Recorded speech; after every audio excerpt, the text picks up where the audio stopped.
I would say we're in an unstable economic environment, not really knowing where it's going to go. Things kind of feel like they're going to fall apart. My biggest concern when you're trying to buy properties, that one is that you're making sure it cash flows. Do what you can to still find the cash flowing deals and making sure you just have more in reserves. At least the income from that property will still cover the cost of that property.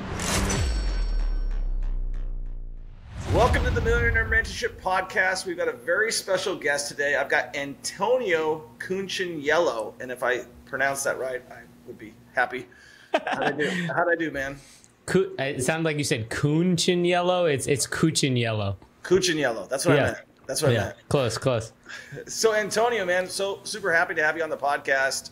As I was just telling you, I actually knew who you were because when I hired a TikTok coach, he used you as like the poster child for somebody he's coached. And at that point in time, I think you had like 600,000 followers on TikTok. Mm-hmm. And so I kind of learned about you a little bit there, but really was impressed by your content. Tell me about who you are and your story. Yeah, I'm a content creator and a real estate investor, and I help beginner real estate investors who are overwhelmed, scared, don't know where to start, buy their first rental property. I'm just trying to help the old me, who was 26, living in New York City, had some money, had a decent job, but found the whole process very overwhelming because I was about to spend all the dollars that I had on my first rental, and I didn't want to lose money. That was the last thing I wanted to do. And so as I was going through this process, I was like, oh, other people are overwhelmed and scared too. So maybe I should talk about this and how I'm figuring it out to try to help other people. So I guess unlike most real estate investors, I'm not the guy who has the really nice house, the really nice car, the really nice yacht, whatever. I'm not living the crazy life. I'm just showing people what I'm doing on a daily basis and trying to help them out. That's it. Yeah, that's cool. And I know who you're talking about with the crazy yacht. And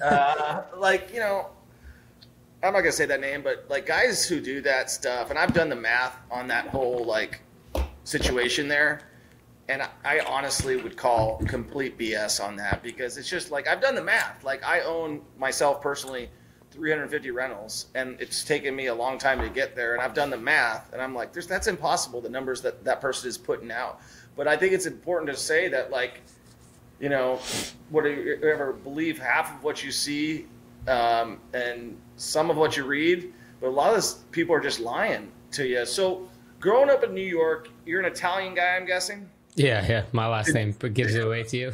Yeah, it was either that or Chinese, It's a good second guess. Yeah. So did you grow up in New York City? I was born in Staten Island. And then when I was 3, my family moved to New Jersey. And I lived there most of my life. And then I was living in New York City from like when I was 24, 25, 26, 27, 28.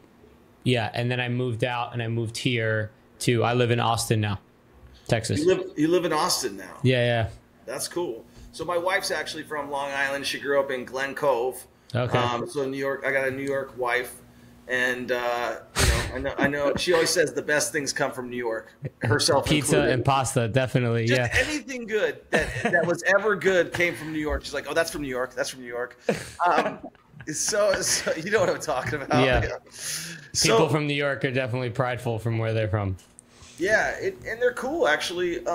It was good I've got to know a lot of her friends from the East Coast. So what made you move into New York City, and then what made you leave New York City? Yeah, well, I wanted a fun life as a 20-year-old, in the 20s. So that's really the main reason why.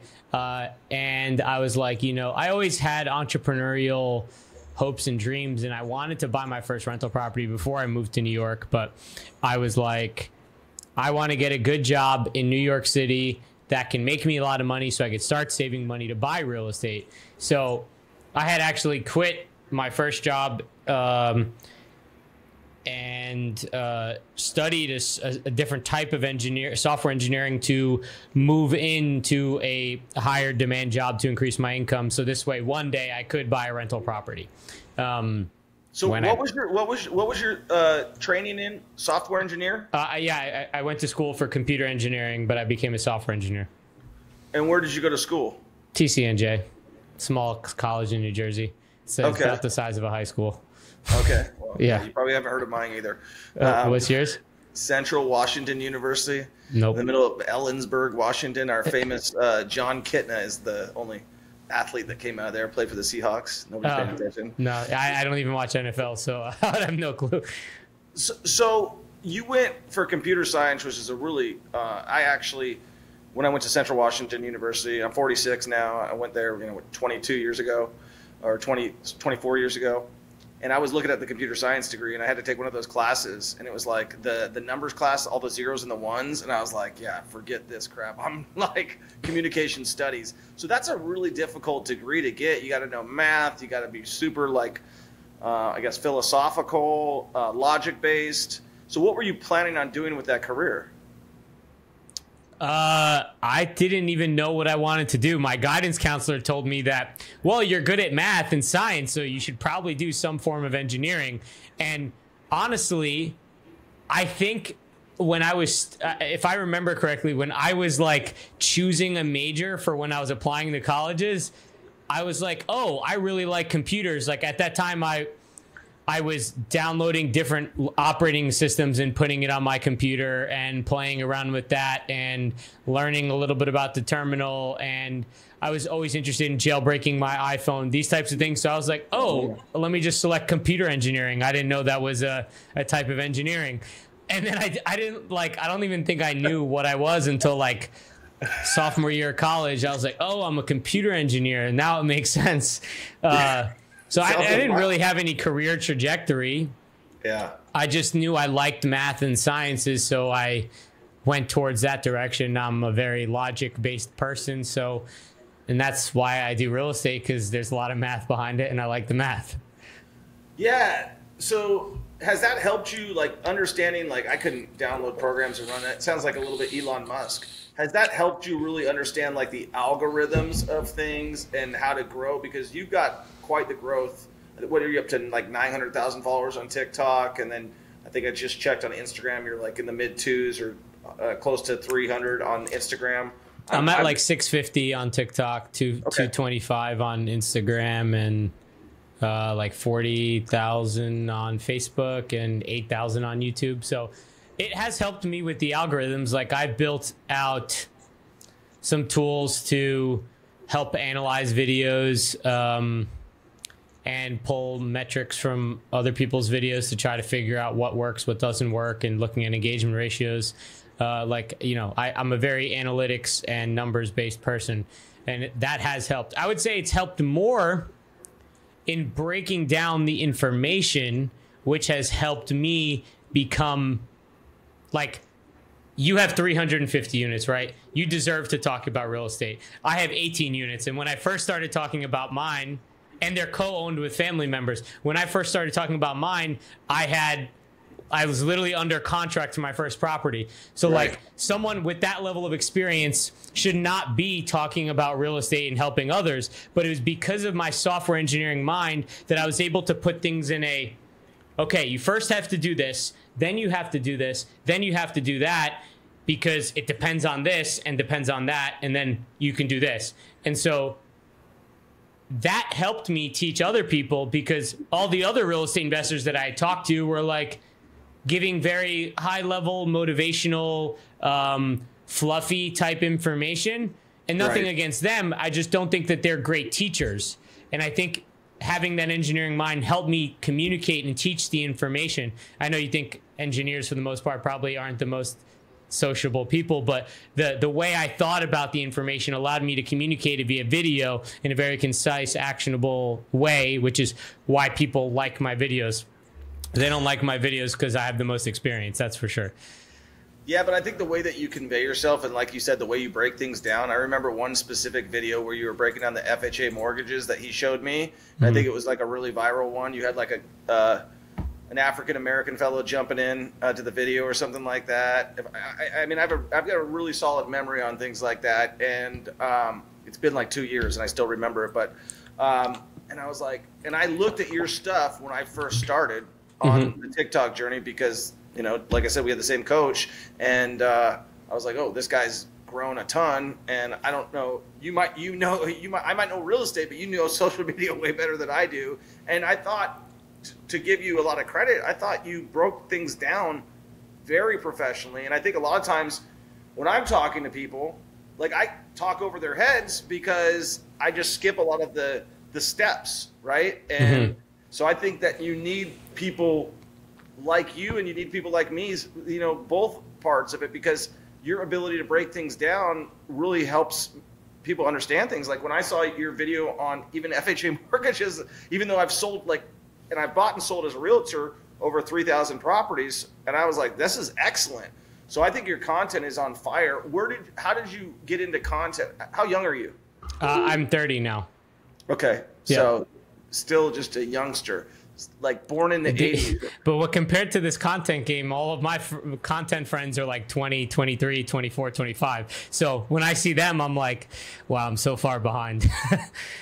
Right. Like, think about me. I'm freaking rolling. I'm rolling up. Well, at least you have your properties to hold on to, right? Like, I'm not that far there, and I'm not that far in the social media. I'm like kind of making my way in both. And so when I look at them, they're either super in social media, or I look at my older friends that are real estate investors and they have tons of properties. And I'm like, man, I wish I was better in both. And it's motivating to have both of those people around you. Well, you know, the cool thing is I didn't really even start going until I was 32. Like, so like I didn't like, when I was 22, I bought my first house, 24, bought my second, and then I bought 2 on speculation in Vegas. And then I paused for 5 years because I made bad investments. So really, I didn't start going until I was like 32 because of all those bad decisions. So I owned like 4 houses by the age of, call it 26. But then I was on the sidelines for like 5 or 6 years until I was able to get back in, because I jumped in. I'm not an engineer. I jump in and then figure it out, right? Yeah. And so that's really cool that you were able. I think you're doing great is what I'm saying. Like I was at 32. I didn't get started. You're at 30, already own 18 houses. I wasn't even anywhere close to that. And one thing I do know, like a good friend of mine also is an engineer and started about your age, and he just started getting going. And he's up to like 160 properties. He just turned 31. And he's very much the same type of person that you are. I mean, you should watch some of the stuff that we've talked about. He's been online before. His name's Casey Ryan, but he's like, engineers in real estate are dangerous, is what I'm saying. Because there's a lot of them because it's all math and science. Yeah, and I always thought, like, if I had an engineering brain like you, like syndication would be where I would go, because that is like the way to really break down the pieces and scale. So where do you see your real estate career going? What are your businesses that you have going on right now? Yeah, so I have my social media business, and the real estate portfolio was kind of started as a way to, well, one, I wanted to do it for myself, but then as I was getting on the way to buying my first property, like 10 days before I was about to close with an FHA, my brother and my dad were like, hey, we want to be a part of this, after they were like, oh, it's too risky, whatever. So they joined in. I put 30K, they put 30K, so 15K each on my first deal. And we switched from FHA 10% to 25% down on the property. And so then we had this partnership. And at that point I had used all my money, and I was like, you know, we should work together on this. So I took a loan out with my dad on his house, co-signed it. And so then we used that to buy more properties. And so that's how we've been expanding. And so basically I'm building my dad and my mom's and like my future family's retirement plan with those properties. Awesome. And so I don't really get much money from that. You know, I think like total like 11,000 over the last 4 years. So the point of that is really to just like take it and reinvest it. And so that's like its own thing. My content business is now, I started a joint venture with, do you know 2 Guys Take on Real Estate, Kevin and Matt? Yeah, I've heard of them. Yeah, absolutely. Yeah. They've got a big following as well. Yeah, so I partnered with them. My other friend Josh Terry Plays, he's kind of like our content advisor, and then my other friend Will, and we started a company called House Hack Helpers, and we're basically buying small multifamily homes, fixing them up, renting out units, leaving one open to sell to someone to house hack. But along the way, we are offering our audience the ability to invest in deals with us to collect interest on the flip. It's kind of the general process there. And so we just launched that. We just got our first property yesterday. And so I'm hoping that the future of my social media business is that and other forms of real estate down the line, hoping to add different markets, different types of real estate, different offerings. So it's like you said, kind of a syndication, but similar to it, where I can get the audience to invest and, we collect along the way as well. So something like that. And then I got to keep growing my parents' portfolio because time's running out and I got to make sure that they enjoy the rest of their life. So. Yeah, that's awesome. And I saw a big smile when you said that. So it's, I've said this a lot of times. I'm going to say it to you as well. But when I started coaching people, I would listen to their stories and their whys, and I realized how selfish I was. Because I had made it, right?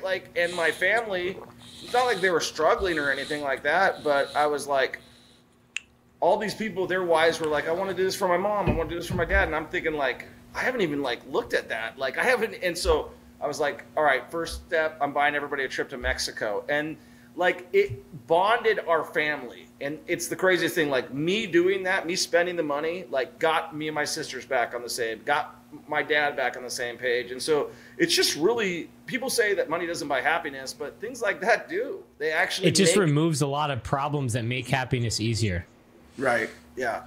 So, in terms of pitfalls and things that mistakes that you've seen real estate investors make, how can you avoid them for people who are new?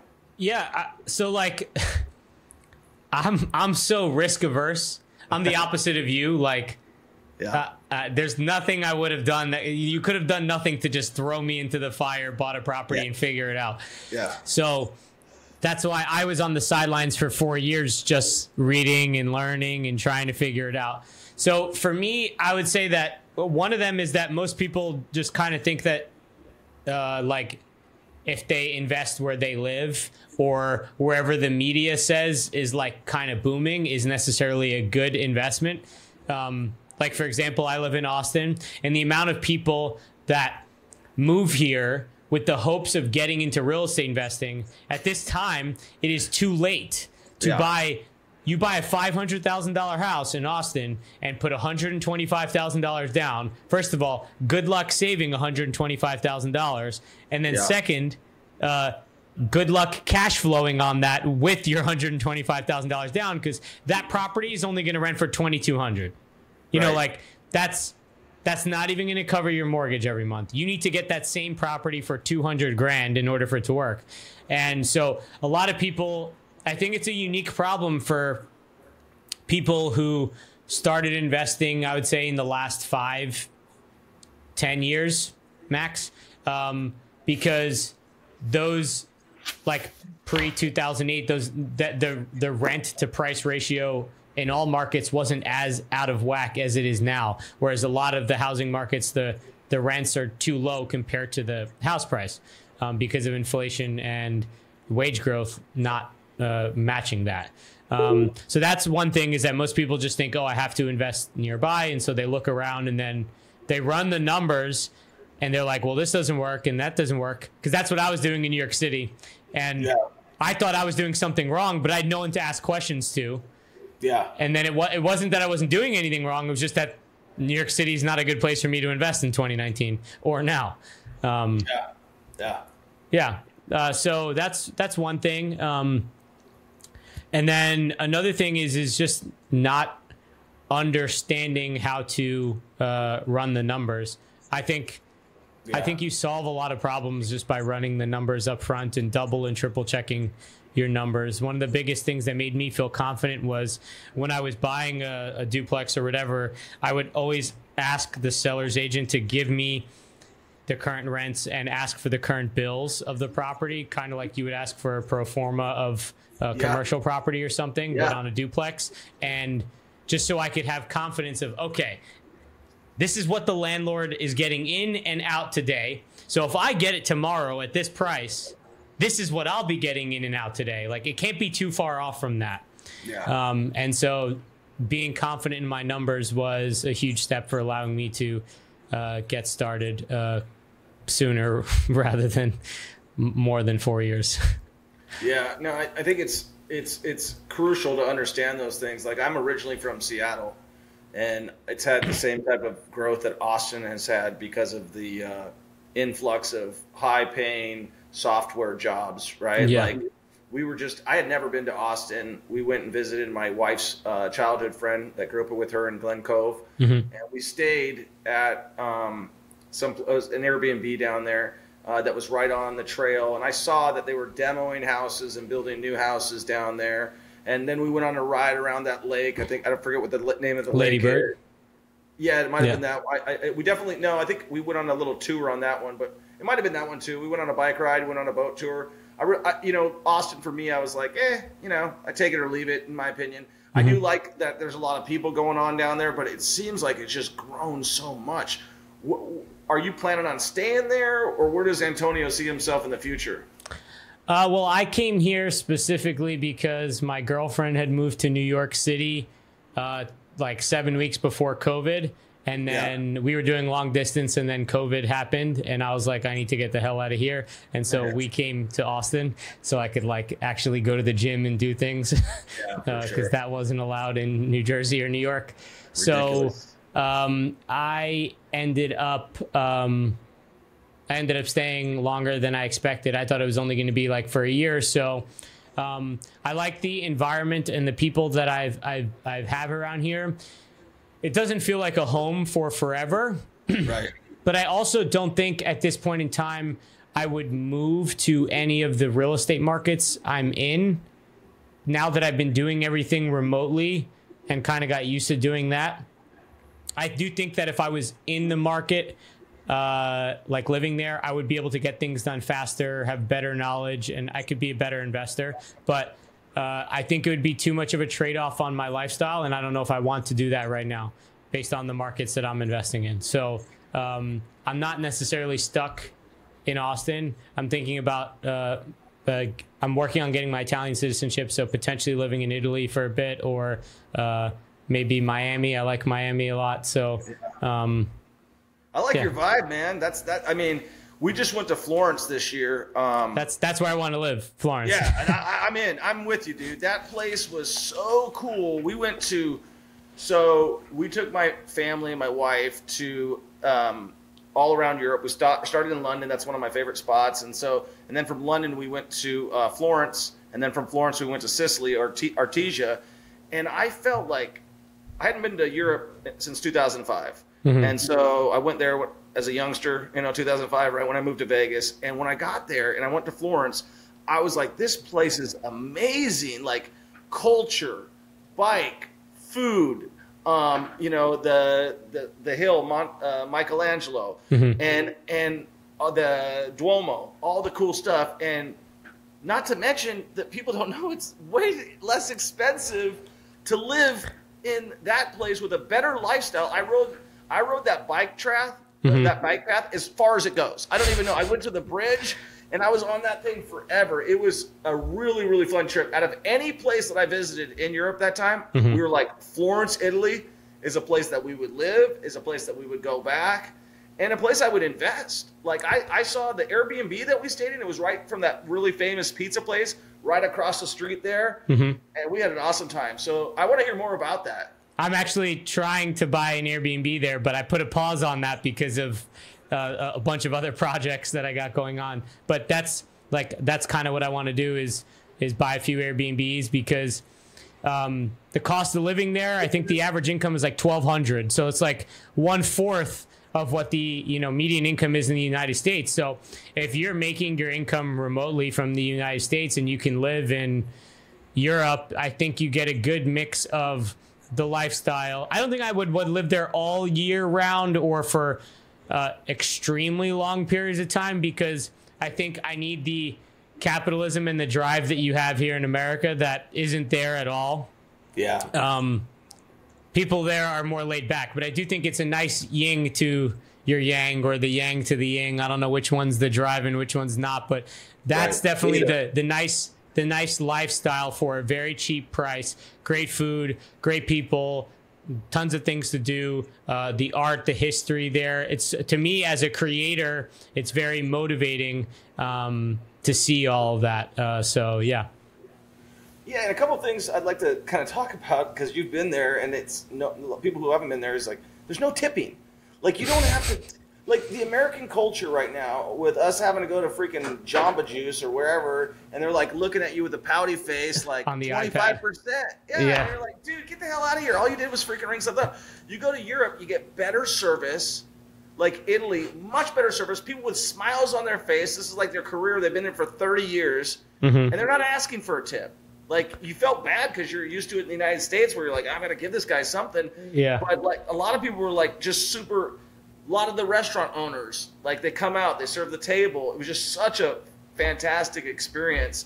And like I said, and it was crazy because when I first went to Europe, it wasn't like that. It was very much more expensive than it was in the US. So it's changed. Oh, wow. I guess because at that point, the euro was a lot higher than the dollar. I remember that. I mean, I was in like elementary school when that happened, but that's I think I remember what the reasoning was behind that, because I remember I've been to Italy like 6 times, because that's the only place my parents ever went. They saved up a bunch of money. All right, let's go visit our family in Italy, and then we never see them for a couple of years. So that was the only vacations we went to. I've only been, for the longest time, I'd only been in New York, New Jersey, and Italy. That was it. I'd never gone to any other state, nowhere else. Really? Yeah. That's crazy. That's awesome. So, like, with financing tips, I know that you broke down a lot of this stuff. What tips would you say for like somebody to get their first rental property? Yeah. In terms of saving money for the down payment, or what exactly you mean by financing tips? Well, like, what would you tell, financing obviously is a significant concern right now with interest rates being super high. What tips do you have for securing finance for a first-time rental property? What would you tell somebody who's trying to buy their first rental property? Yeah, I would, because I would say we're in an unstable economic environment, not really knowing where it's going to go.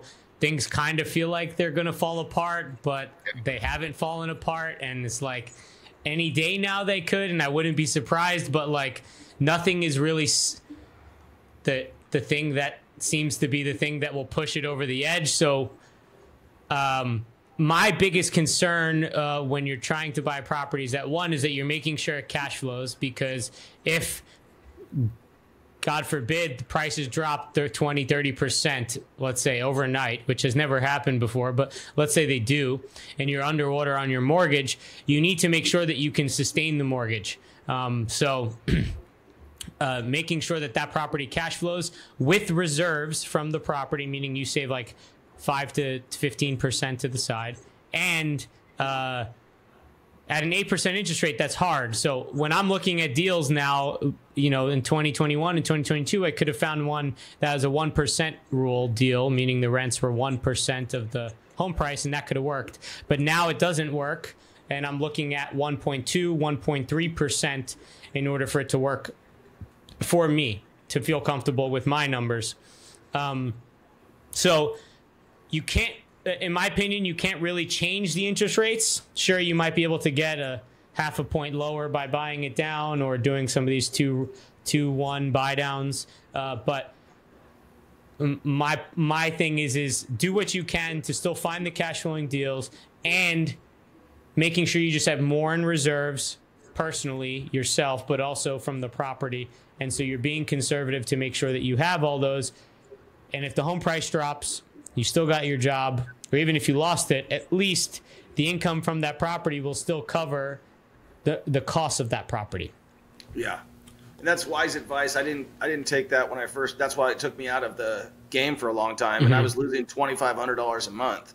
Jeez. And I was living on my cousin's couch and almost facing bankruptcy, and turned it around. But I mean, I understand what that broke feeling is like for people who are out there and trying to wonder what that's like. I understand. People always assume that people who are in real estate are rich. And it's like, no, I started out dead freaking broke. And with some of the people out there that you see, like, I never thought, you seem like a very honest guy, Antonio. I never thought that people would have the nerve, I call me freaking naive, to get online and start showing fake things until I actually physically saw someone I knew do it. What do you think about these fake gurus and people who, you know, basically steal people's money, offer them false hope, false coaching and stuff like that? This is something I've struggled with a lot, because like I've stopped doing coaching because I don't want to be bucketed as one of those people. Like, and that has hurt me financially a lot. Like, the way I made a lot of my money was through coaching, because I quit my full-time job to do content creation because I enjoyed doing this and helping people. But like every time now when I try to sell something, I do my best to try to not be like them. Now, I honestly don't think that these people think they're doing something wrong. I think that I don't think they're blatantly doing it wrong. I think genuinely most human beings think that they are doing the right thing, or they're doing whatever it is that needs to be done. Yeah. At least I can't stomach that they'd be able to see that they're selling the dream way too high and not backing it up by, you know, real information or real things. Like, for example, I got quoted in a study saying that 25% of all videos in this study had evidence of mortgage fraud. Okay, that's what they said, and I got called by Business Insider saying that I got put into this study, unbeknownst to me that I got put into this study. Right. And it turns out that one of their criteria was that you say you can make money from a property. That is considered mortgage fraud as of this study. Now, some random person is going to read that and not look deep enough into the article and think, oh, Antonio's one of those guys who just like gives fake advice. He's, you know, part of this group of people. And so you and I don't know all these people that are giving all this advice, but from the little tidbits we see on social media, I think it's easy for us to judge them, but we don't really know what they're thinking, what really is the truth. Right. How much of it are they spinning? How much of it, because in social media, there needs to be some like making the thing a little bit sexier in order to get people interested. And so the question is how much spice do you put on top? Like, are you dumping the whole bottle and then making it seem like it's something else? Or are you adding a little bit of flavor to get people interested? Because if I went on camera today and I said, real estate investing is hard. It takes 15, 20, 30 years to be financially free. If you do it very slow, if you do it quick, maybe 5, 10, 15. And you're going to work hours after your job. You're going to have to sacrifice money. Yeah. Everyone would have tuned out right after you said real estate is hard. Right? That's true. Yeah. I mean, if you did give people the brutal, honest truth that is like, hey, before you invest in real estate, you need to become a saver, right? Like that's, you know, number one. That's step one, right? Yeah. Yeah. You need to get be able to handle money management, stop going to freaking Starbucks, stop freaking spending money on your wants, and like get on a budget, start cooking from scratch. You know what I mean?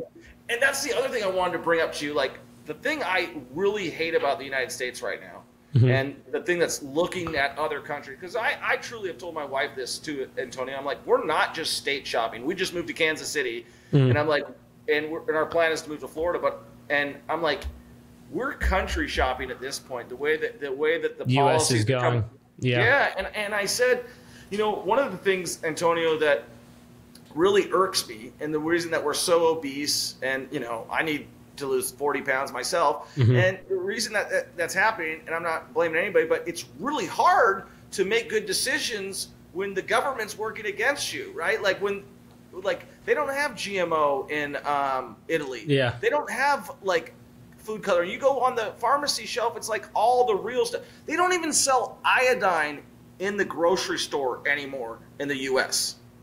Why? You tell me. I don't know what iodine does against you. It's probably the most basic, like from alcohol, like for a cut and stuff like that. Mm-hmm. Is what they use for cuts. So, or for fungus or anything like that, right? You can't even buy the most basic thing in the store because the U.S. has basically eliminated it, and they're letting the corporations like Walgreens, CVS, all these companies run the show. And in other places, they're protecting their people a little bit more. So even though we're more capitalist, it's like we're also the guinea pigs. Yeah, I know. Look, that's part of the reason why I moved to Texas. That's part of the reason, like, I was so happy to move from New York to Texas, and that's part of the reason why I'm looking to other countries, because I'm like, where can I go that I will be left alone and the policies won't be hurting me or hurting the people? And, well, you can't prevent that entirely because the government will still exist regardless. But, how do I do that in a way that still has the balance of everything else that I want? And so that's the challenge. So I totally get what you're saying with the balancing of everything.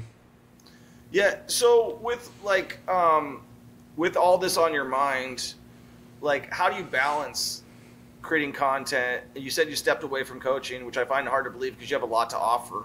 And the problem is that every time that I try, it's the comments of, oh, you're just trying to sell us on some program. Oh, you're just trying to do this.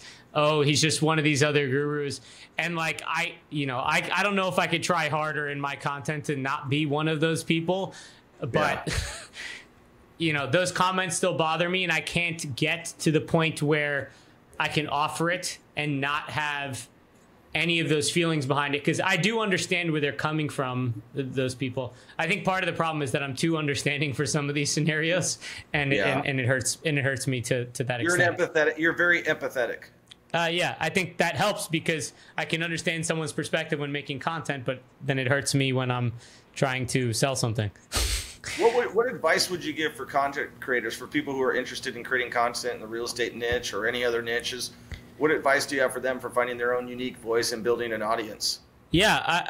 So what I had to do, because I made content for 4 years before I really had anyone watching me. And it just so happened that I had luck that TikTok was like starting to be new while I had that 4 years of experience behind me.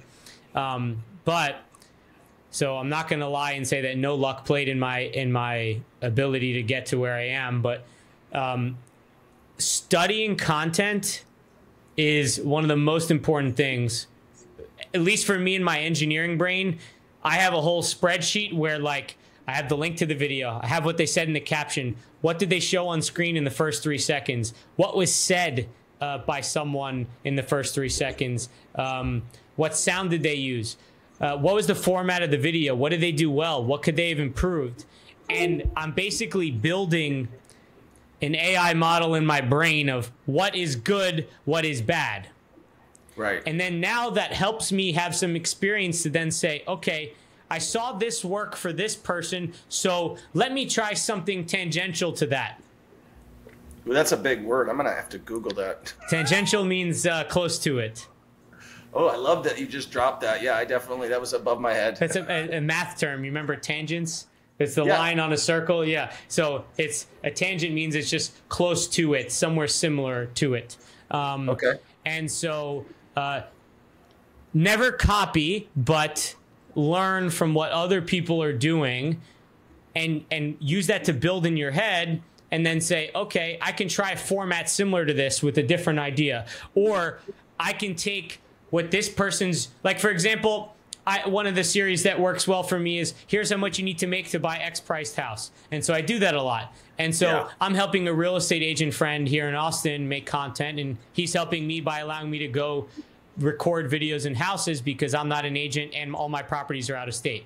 And so I get to go into properties and I help him with content and I help him record as well. So he was like, what should I do in this property? And I was like, well, what worked for me is, here's how much you need to make to buy this property. What if you did? Here's how much you need to make to rent this property, because he's a leasing agent. So he took the same concept that I had that worked for me, and now he's going to try it on his page. It might not work, but it's better to take a guess on what works, take a guess off of what worked for someone else than what will work for you out of the blue. And for the first 4 years I just tried random stuff and I didn't base it off of anything. And then I was like, maybe I should just try to learn. And so I started learning and I started picking it up. And every now and then I get too cocky and I'm like, I'm good. I get a lot of views, and then I get no views for a while. And I'm like, all right, I need to go back to studying again because I went too far off from where I was.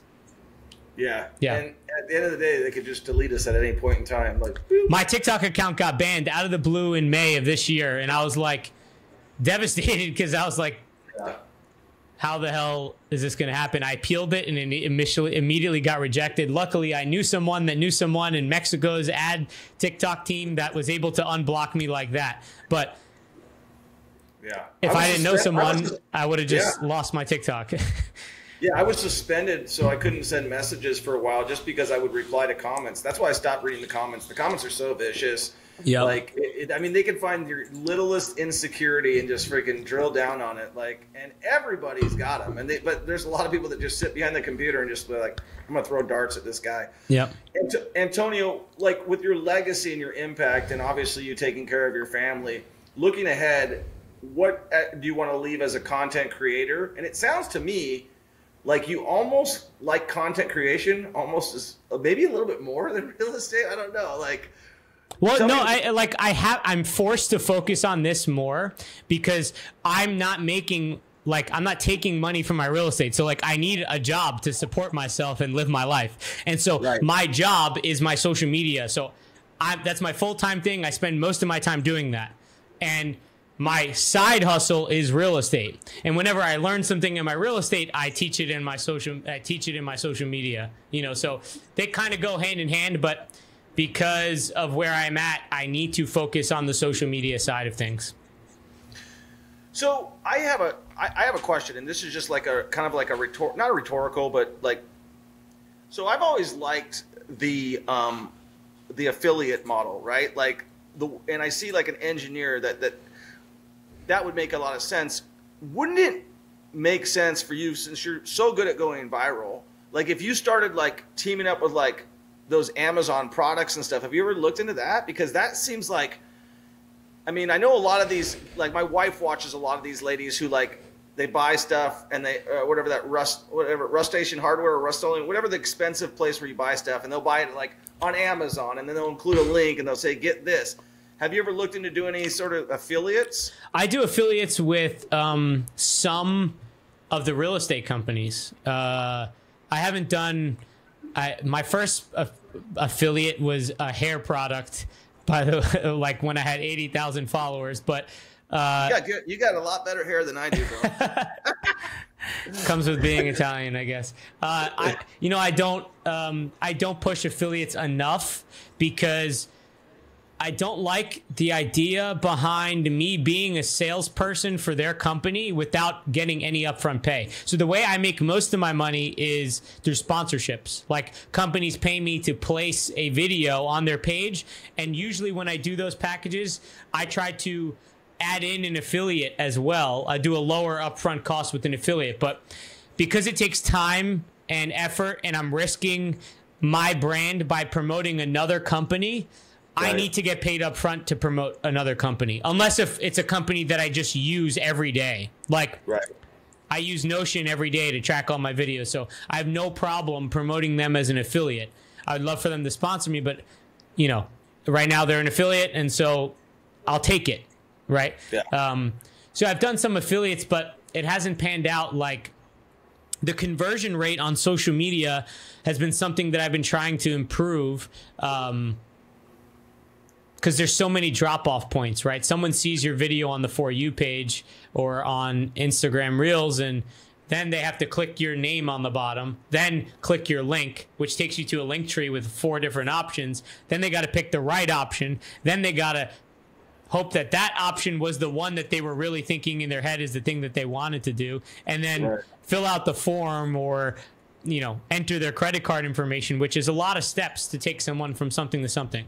I really do think that the social media platforms should be enabling creators to make money better through the platform. Like on a video, I should just be able to have a button that's a link to my book. I shouldn't have to do anything else. And it wouldn't take people off platform. It would just pop up a little window right there. They fill out the form, they buy the book, they close the window, they're back on the For You page, and they're watching again. And they'll take a cut. I'm happy for them to take a cut, but because it would make the process a lot simpler, and I'd probably make a lot more money that way. That's what Apple did on the App Store. Yeah. I mean, I think 30% is ridiculous, but, you know, 10% just to have the thing there. It's TikTok has to do absolutely nothing except add the ability to add buttons, and now they don't need to have a whole ad revenue model. Instead, they wouldn't have to pay creators for posting, and creators can just, you know, plug the products right there. And that's what they're kind of trying to do for TikTok Shop. But TikTok Shop does not help people like us who are not offering physical products besides maybe a book. We're just, you know, we're Books offering don't make money too. Yeah. Exactly. Book is the thing that makes me the most money right now, and that's not much money. Yeah, I mean, I don't know how to sell books, so I can tell you that. And I'll tell you one thing. I don't know if you've experienced the same thing, but like I have been stuck for the last year on TikTok. Like, I've been stuck for the last like 2 years on TikTok. Yeah. So what happened with that? What happened with that? Because I do still see some creators growing. Generally, they're going a completely different direction. But it seems like a lot of the more seasoned creators, like they're stopping. Like I started another account just like mine, just because I was getting banned and I was worried about it. Mm-hmm. And that account with those same videos has not grown. It's got like 300 followers. Mm-hmm. And so I think I got a little bit lucky as well, just like you, for being on as an early adopter. Mm-hmm. But why do you think TikTok is not rewarding people as much as they were? Because it's easier to grow on Instagram right now. Mm-hmm. It's easier to grow on YouTube. It's easier to grow on Facebook. It's easier to grow on all of these other platforms than it is TikTok, which TikTok used to be the easiest. Yeah. So I have a few theories about this, but I'm not entirely sure if they're true or not. One is, I think in 2021, word on the street was TikTok was the easy algorithm. Oh, you have 1 million followers on TikTok? Well, I have 100,000 on YouTube, and that's worth way more, right? And so that was happening a lot. And so I think TikTok started pulling back views to try to make it seem like that they are the elite platform. So that's one potential reason, and it can be a combination of these. Another one is they are trying to figure out their business model still, TikTok. Yeah. So I don't know if you've noticed now, but the For You page has been a lot more of ads. A lot more. Tons. Yeah. Like 1 in 4. Yeah. 1 in 4. For me, it's been like 2 in 4 on some days. Maybe, yeah. So that's a very high ratio for ads. Yeah. Like traditional advertising, it's 1 out of every 4 posts. And so it's like that's the highest you'll go without trying to lose people, apparently. At least that's what Hormozi said from his book. So I think part of that is that, and so they're pushing this TikTok Shop. They're pushing those series videos that will get a lot more views. And then third, which might be more conspiratorial, is that they're not really trying to educate people on their platform. They're trying to, especially in the US, they're trying to give people entertainment, divide political, that kind of thing. And so why teach people about real estate or making money when that's capitalist, and capitalist is bad because we're communist China? You know, now they're watching this video, and now my account's instantly going to get banned. But well, we could take that off if you want. But yeah, between me and you, those are some of the ideas I have. Also, the theory is that more creators have come to the platform, but the user base has not grown as in proportion to the amount of videos that have been starting to be uploaded. So it's harder to go viral. How many users are there? What? How many users are there? I mean, there's definitely over 1 billion. I don't think they're at 2 billion yet, though. Okay. Yeah, I always thought, like, what would it take as an engineer? I'm just going to ask you this question. This is totally random. Like, what do you need? A bunch of servers to get a TikTok thing going? I mean, how hard is it? It's an app that has a bunch of videos that people upload. How hard is it to start a software like that? I think that's significantly above my pay grade, but they, well, one is you need to have a data collection source, right? So you need to, and apparently they're using where your eye is on screen, or, you know, where you're touching, how long you're watching a video for. You need to have a video classifying system, right? Something to classify the video with the right information that says, this person's data classification matches with this, and that's where the algorithm comes into place, because the algorithm connects the data source to the video source. And then you need servers to store all of that data and show it at the right time. You need a search engine, which is, you know, I think it's easier than I'm probably estimating it, but because I'm not actively developing anymore, but there's a reason why it's been around since 2011 and didn't gain popularity till 2019, right? So yeah, I didn't even realize that it was around in 2011. Well, it was called a few other things. Like it was something first, and then I think it became Musical.ly, and then it became TikTok. Yeah. Yeah, I just learned that OpenAI was actually founded by Elon Musk. Well, yeah, he's one of the initial investors. Well, he started as a nonprofit, a 501(c)(3), yeah, and then Bill Gates, good old Bill Gates, got his hands on it, of course. Now Microsoft is now the biggest company in the world. They're 49% shareholder, right, of OpenAI. Yeah, at least. I think. I think they could. They didn't have a majority hold, but I mean, 49% in one shareholder is pretty powerful. Yeah, and they just beat Apple as the biggest company. And I kind of want to wrap up on this last final question. Just I know we're getting a little techie, but you seem like you know the stuff, and I'm always curious. But I just went to Verizon this morning to go return my iPhone 16, the newest one or whatever it was, because the only thing I got was a new cord, and I'm like, this thing sucks. Like, there's nothing better about this than my other one. Mm-hmm. Like, you know. So my wife, I'm like, you bought this for me for Christmas. Like, keep the money. I don't like, and I don't need money. And I'm like, but I'm not stupid with my money, right? Like, I'm not gonna go and just buy something to have it when it's a major inconvenience. Now they've gone through 3 different charging ports, all these things, and now, like I said, Microsoft is beating them. I believe that Apple, and they haven't really improved the phone, like you said. Since like, Steve Jobs died, they stopped innovating. Right. Yeah. Like. They've just gouged their customer. They've become a more profitable company for their stockholders, but they haven't became a good innovator. Like when Steve Jobs was around, I was excited. Like I would salivate for those Apple meetings, because I was like, I can't wait to what they're going to announce. It's going to be something so crazy.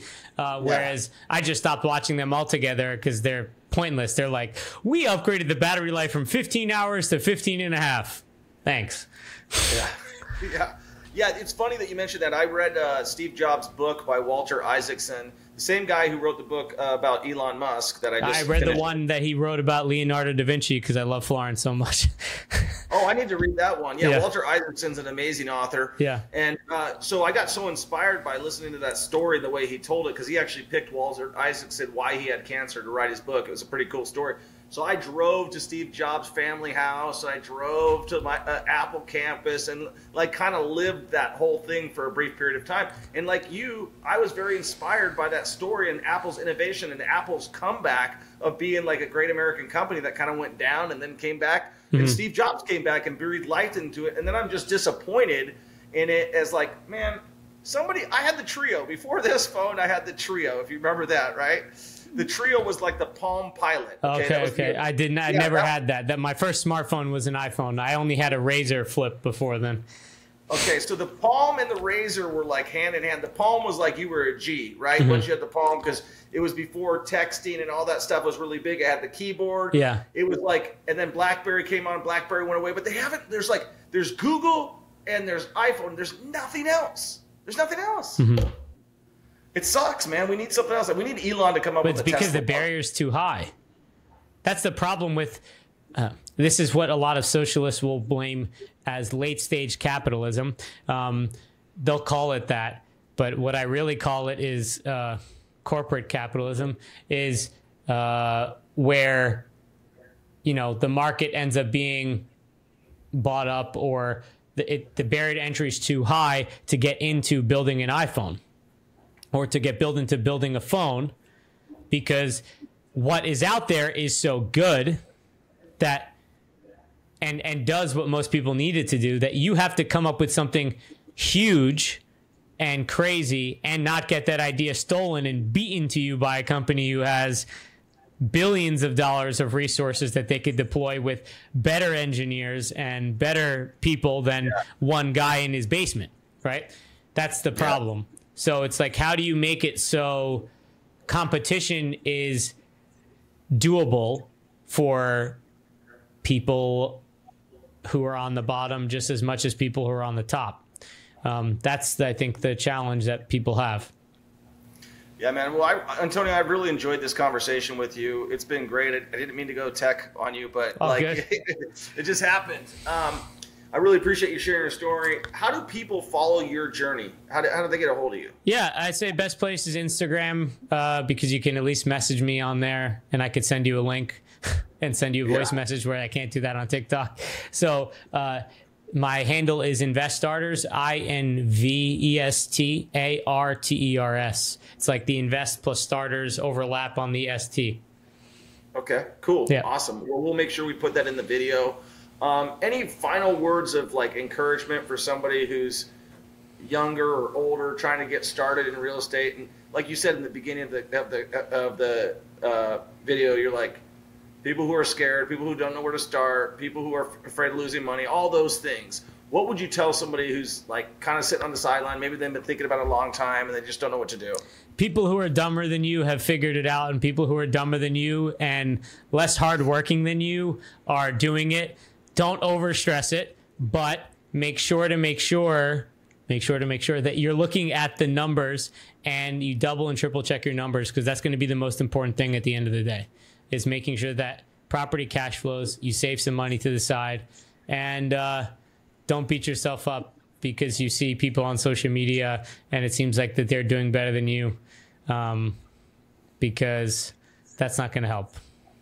Yeah, it definitely is not. That's great words of wisdom, great words of encouragement. And guys, if you're listening to this right now, make sure you give him a 5-star review and share this podcast with a friend. It's been great hosting you, Antonio. Thanks for having me. I hope we can meet in person someday. If you come back to Austin, Yeah, for sure. That was a great bike ride, and I think that there's a lot going on there, just from Elon Musk being there, Joe Rogan being there, and all these really, Mark Zuckerberg, I think, building a lot of stuff there too. So it's definitely a cool place to be. Definitely appreciate you, and we'll talk to you guys on the next one. Peace, guys. Did you ever want to invest in real estate? Did you ever want to live the life of your dreams? Did you want financial freedom? We have a free Facebook group, the Millionaire Mentorship Facebook group for real estate investing. Make sure you join. The link is in the description. If you want to schedule a free call with me and my team, and you actually want to start, I would suggest you do so. We have helped hundreds of people change their lives, and all they had to do was get started. They booked a call with me and my team, and they got the ball rolling. And I'm so confident that if you don't get your first or next investment property within the first 90 days, you don't pay, and I'll give you $1,000 cash. That's how confident I am. Obviously, you got to take action. You can't just do nothing and expect that to happen, but that's life. Life's all about taking action. Make sure you give this podcast a 5-star review, share it with a friend, and take action.